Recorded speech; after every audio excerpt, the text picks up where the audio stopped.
Hello and welcome to another video on Pidini doing stuff and filming it. Now, as you can probably tell by the remains of the frost in the garden, rather than go out riding, because just standing out here in the cold I'm starting to shiver already. Thank God for image stabilisation, or you'd think I had fucking Parkinson's or something. Rather than going out riding, get myself really cold and miserable, we're going to be doing a job that I've wanted to do for a while but just haven't had the time. We are going to be replacing this bit here. Now, if you've seen my introduction to this bike, this headlight switch isn't working properly. But for those of you that haven't, I'll show you. So, lights on. You can see there just on the wall that the headlights are now on. Look. There you go. Now, the problem arises when we try to put full beam on. Just goes out. So we can flash full beam, but we can't have full beam on. That's an issue. You can just drive around quite easily with dip beam on, but out where I live, it's all country roads. I don't think there's a street light within a 5-mile radius, so you really need to be using full beam if you're out at night. And it would be nice if I could go out, say, in the evening and not have to worry about getting caught out and be back here by daylight, by sunset rather. So, I had a look. I thought maybe I could just order this switch, but you can't. It turns out it's this entire assembly here. We've got a new one from a guy specialising in Lifan parts. Come all the way from Belfast, look. Yeah, there's a few little differences here and there, like we've still got the little markings on the buttons. For some reason, the sticker that tells us that's a hazard switch is missing. I don't know, maybe it fell off or whatever. I'm not that fussed. I know what it is, and if it bothers me that much, I'll probably just pull that sticker off and stick it onto this one. So we're going to change all this, so it's hazard switch, lights, indicators, horn, and then the bottom bit is the choke that we're going to have to reconnect. This entire bit of wiring loom here, I'll show you, it comes down here, and then I was having a dig. It looks like literally all of the wiring is in this headlight unit. So I think what we're going to end up doing is we're going to have to disassemble this headlight unit to get this disconnected. It looks like it's just plug and play. Unplug this, plug that in, bolt it on. Ooh, one other thing that I'm hoping we're going to be able to fix. This started occurring when I was last out on the bike. The indicators. You see, it's flashing nicely at the moment. We'll just start the engine again. Seems to stop it working. Watch what happens when I rev the engine.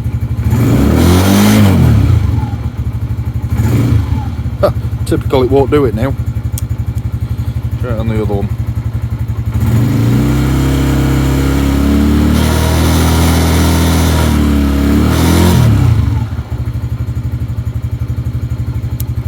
Well, that's fucking annoying.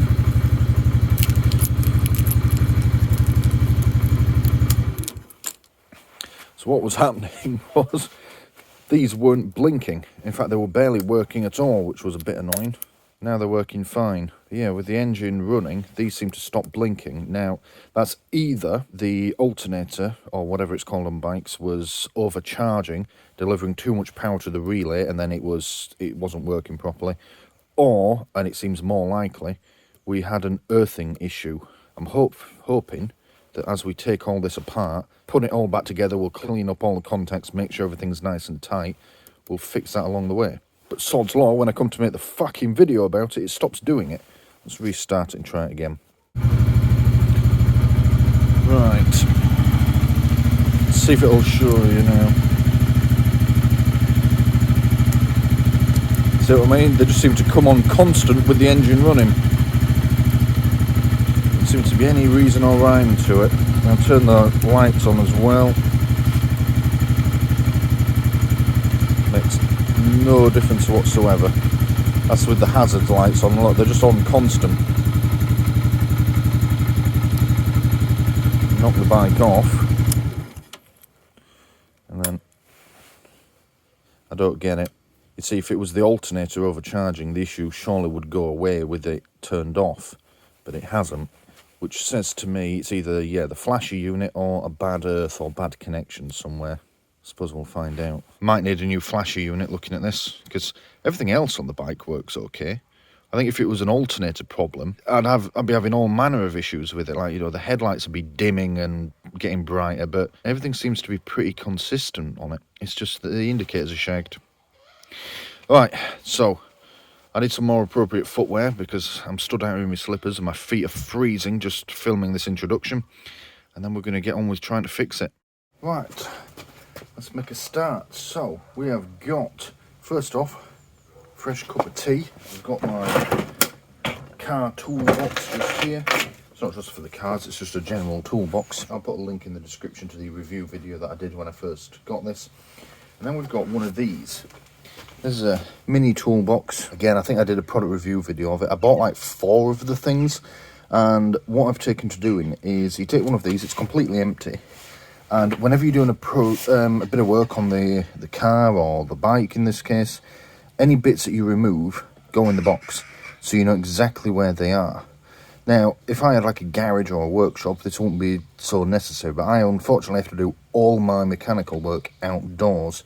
So these are quite handy to have. For the main reason, you're not going to lose any bits, but also it limits me taking on too many projects. So at the moment I've got the rear brakes disassembled on the Corsa, and all the bits that I've taken off are in one box. Any bits that I take off today are going to be going in this box. I've only got one left, so I can only take on one more job without breaking my own rules. Now, you do need a bit of self-discipline. I could just then start doing other jobs without using the box, but if I stick to my box rule, I can't have too much stuff on the go. I have to finish one before I move on to the next. So, yeah, we've got this for any bits that we remove. And what I'll do is I'll just put our new part in there for now. The angle of this camera is deliberate. We are going to be starting here. Now, I did buy a manual for this and looked up what you have to do in order to do this. But if I'm honest, it's quite simple. You unscrew it, disconnect it, and then to put the new one on, you do the reverse. You plug everything in and screw it back in place. So the plan is we shall unscrew it and get this taken away, and we'll screw the new one in place, get that securely fastened, and then it's just a matter of working our way through the wiring connections, matching them up, and yeah, and then testing. So we'll start. We need to undo these screws.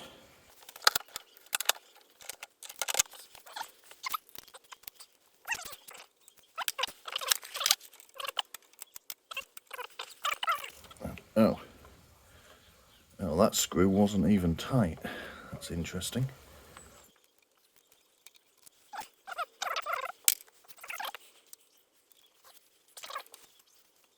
It doesn't come fully into 2 parts because of course there's wiring going to both halves. So I need to bring it back, but the clutch lever is in the way. There we go, we're out. All of the electrical connections that I can see inside look to be okay. Must be something that I can't see that was stopping this switch from working properly. Right, but it's off at least. Oh look, well there's our first 2 connections into the clutch lever, because if it's in gear and you've got the clutch out, it won't start. So those must feed back to something elsewhere in the bike. Yeah, that's what those little wires are for, and they just slide right off. Lovely. Right, let's get the new one. If you're watching this, wondering where I got these parts from, I will leave a link in the description to where I got it from. Dealership out in Belfast. Well, there used to be a dealership. They've closed down now because the owner retired, but he's still got all his old stock. Now, it's a little concerning that he's not going to be replenishing said stock, so it's probably only a temporary solution, but he does seem to have a lot of stuff, and there's not many of these bikes around, so unless he suddenly decides to just throw away thousands, tens of thousands of pounds worth of stock, which I don't think he's going to do, then we should be okay for a while. Yeah, he was actually really quite responsive and very professional as well when I was dealing with him, so he clearly takes it seriously still, so I don't think he's going to just bin it all off.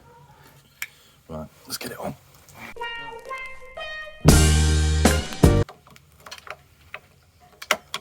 There we are, slots in nicely. There's little locating pins on the underside of the handlebar, so we'll be sure to get those in place.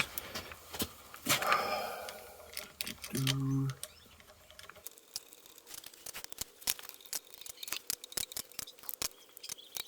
not going to do them up super tight to begin with, because what I don't want to happen is I have to take it back off again. I've done up all my screws super fucking tight. Right, so let's start doing the connections. What I think we'll do is we'll start with these since they're right here in front of me. The wires are colour coded. One is green. Don't know if you can see that. Is that in shot? One is green and the other is a sort of pink colour. So let's pull this one off and see what colour it is. That's pink, so it's going to be pink to the front. So let's just swap those over like that. Yeah, they seem to be on okay. That's interesting. So let me put this in gear. Now in theory it will not start now, but this is effectively disconnected. No, it's refusing. So the bike must want to see either a closed connection here. When you pull that in, it must turn the switch on, so it's getting circuit through here, so it knows the clutch is in, or it wants the neutral light to be illuminated before it will allow you to start the bike. Okay, so we learned something. Right, next let's do, let's do the clutch cable and leave the big scary wiring till last. I realised as I was moving the camera angle as well, this isn't the clutch cable, this is a choke cable. I can hear the internet screaming from here. Now, how are we getting that out of there? We are going to pull it out, like that. That was perhaps a little bit too easy.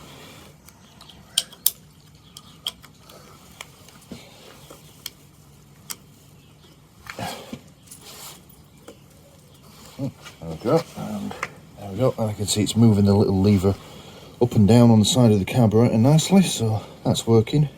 I do wonder if that could do with adjustment, actually. It is quite difficult to start when it's really cold, this bike.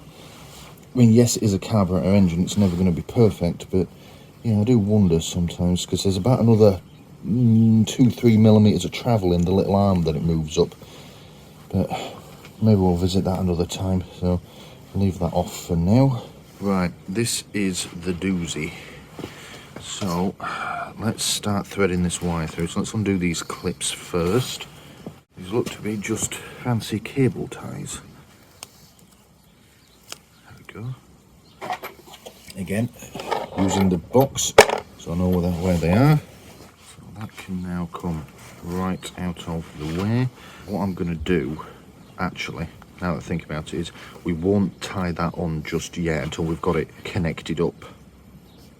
Yeah, that's a good idea, because I might need the flexibility in this wire. So let's keep tracing this down. Yeah, so it looks like the next stop is the back of the headlight. So we'll leave that out of the way for now. What is it, Muffin? Where's it gone? Yeah, we'll leave that out of the way for now. And we need to get this headlight off.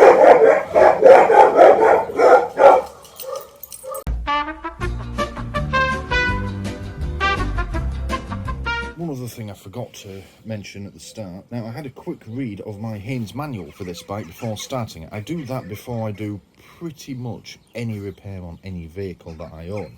Now, they don't obviously make one for Lifan motorcycles, but they do make this one.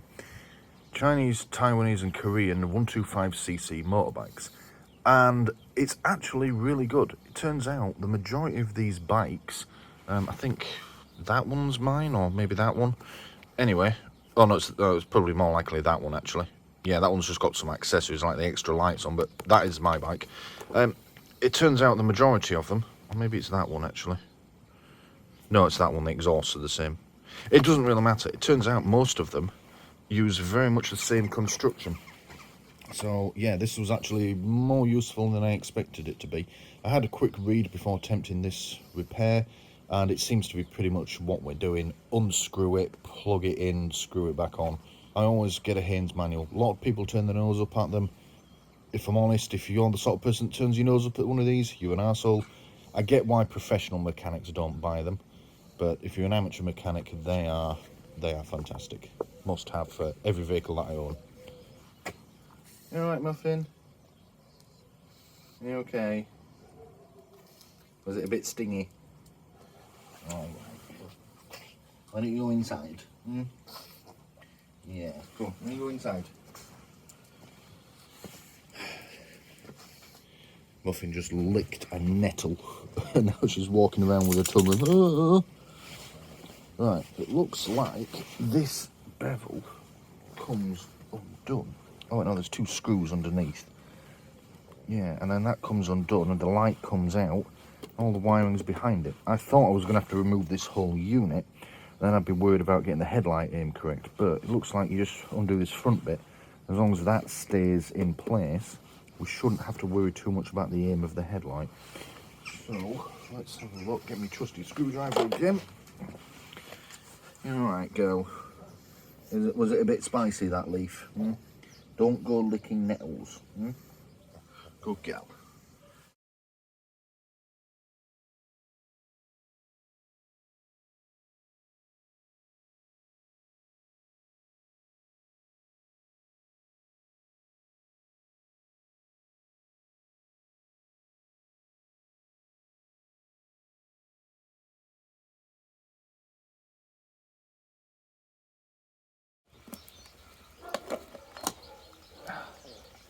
And out she comes. So there's certainly been a few repairs done in here.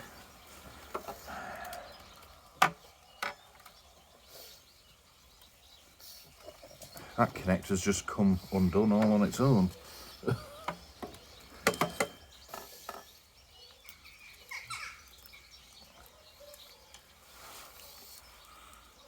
least that's still working. So I'm going to put a new camera angle on, you can see what I'm looking at. Yeah, so this is your normal headlight unit. Now there is these 2 here I'm not worried about because you can get extra lights, like driving lights to go on the side here. So that's what they're probably for, they're just redundant. This connector here was loose, it just came straight off. That one doesn't feel too good, although it is still clipped in. There's various bits of electrical tape in here. Any one of these could be my indicators. There's all manner of things in here. All manner of wiring repairs been done. That's not even taped up properly. Right. Well, let's focus on what we came here for. And so if I push this from the back, it should reveal what I'm trying to disconnect, which is that big plug there and that one. These green and blue connectors here. Problem I've got is normally what I would do is get my new wiring next to the old one, and then as I unplug one, plug it in. You know, you do one at a time, and that way you don't miss anything. The problem is I've got to feed this through the back of the headlight, and the hole isn't wide enough. So I'm going to have to disconnect everything and try and remember what goes where as I feed this through. Oh, I might be able to force it through, actually. Yeah, okay, alright. So we'll follow the same routing, which is down behind the lights. There we go. Excellent. That's why I'm glad I didn't cable tie the harness on. I've actually pulled it down a bit further in order to pull it all the way out. So let's just do this one, just because it's in front of me.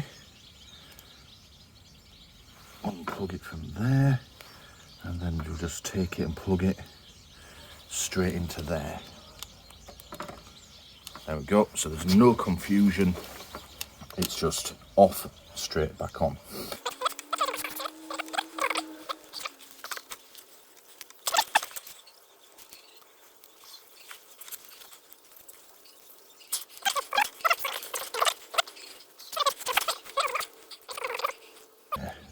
These connectors are weird. I've got like massive spade connectors on these tiny little plugs.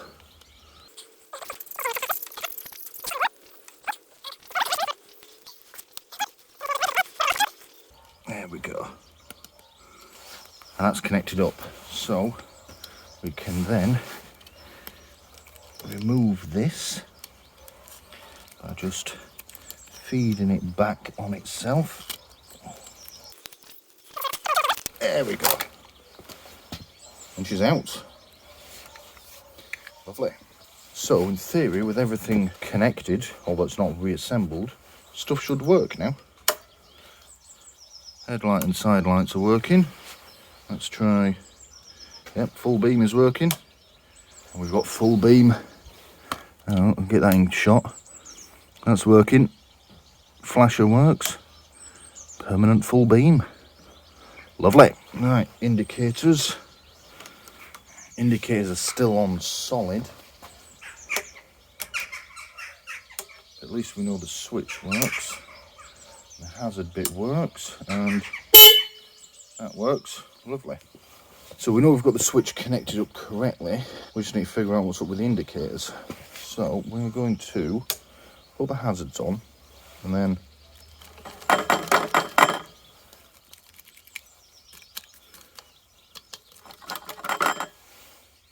okay.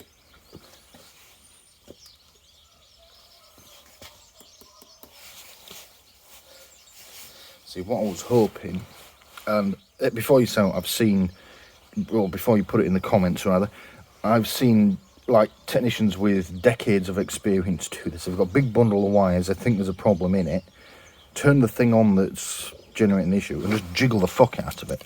And if it's a dry joint or anything, the problem will come and go. But as much of a mess as it is in here, actually looking at it, everything seems to be pretty much okay. That orange wire feels a bit dodgy. Actually, no. No, it's pretty firmly together. Yeah, apart from being a fucking mess, everything is connected up okay in there. So the connections are okay. It's disappointing. You see, if there was too much power going to the relay, like I thought with the alternator, I've got at the moment full beam, all four indicators are on because the hazard lights are on. Yeah, everything electrical on this bike, all the lights are turned on. The battery voltage is showing, yeah, 12, between 11.5 and 12. So if it was the alternator putting far too much power through, it would have gone away because the engine's off and we're putting a lot of draw on the battery. I mean, we could try one more thing. I've put the kickstand down so the bike will refuse to start now, and we'll see if they start blinking when I run the start motor.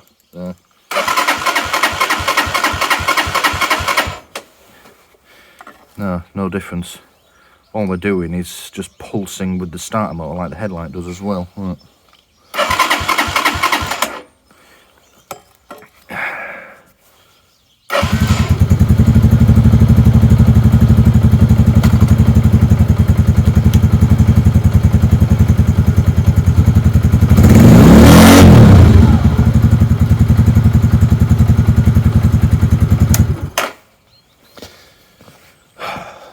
So it's not that.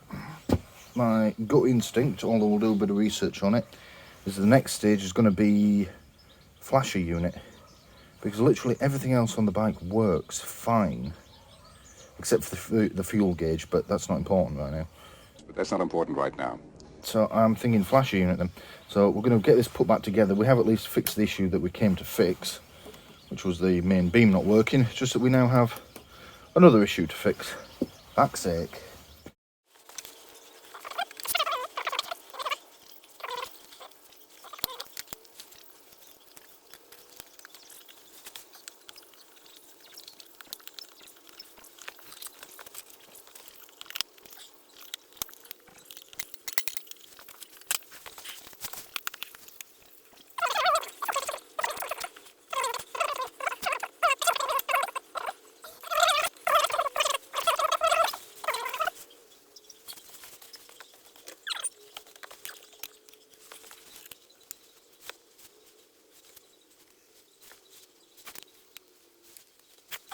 Right, and then last bit, those little fancy cable ties.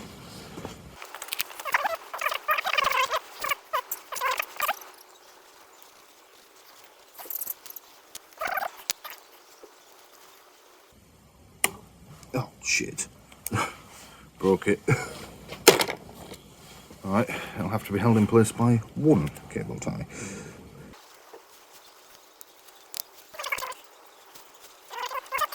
There we go. That job's good, and thank you for watching. But wait, there's more. You know what, actually, before you go, we're going to do one more thing, see if we can nail down this indicator issue.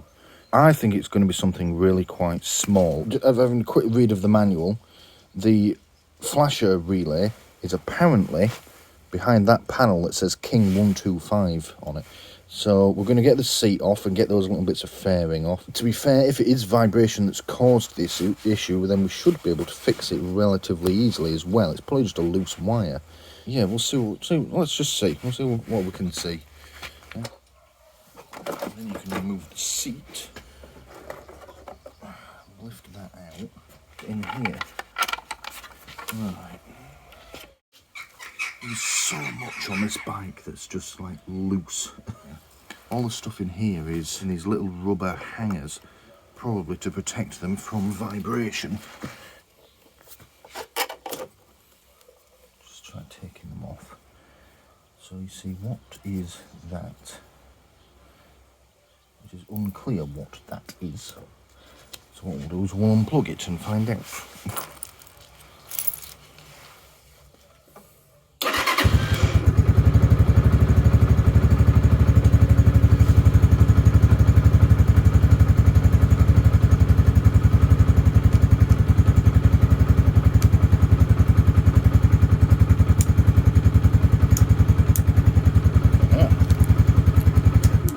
We now have completely non-functioning indicators.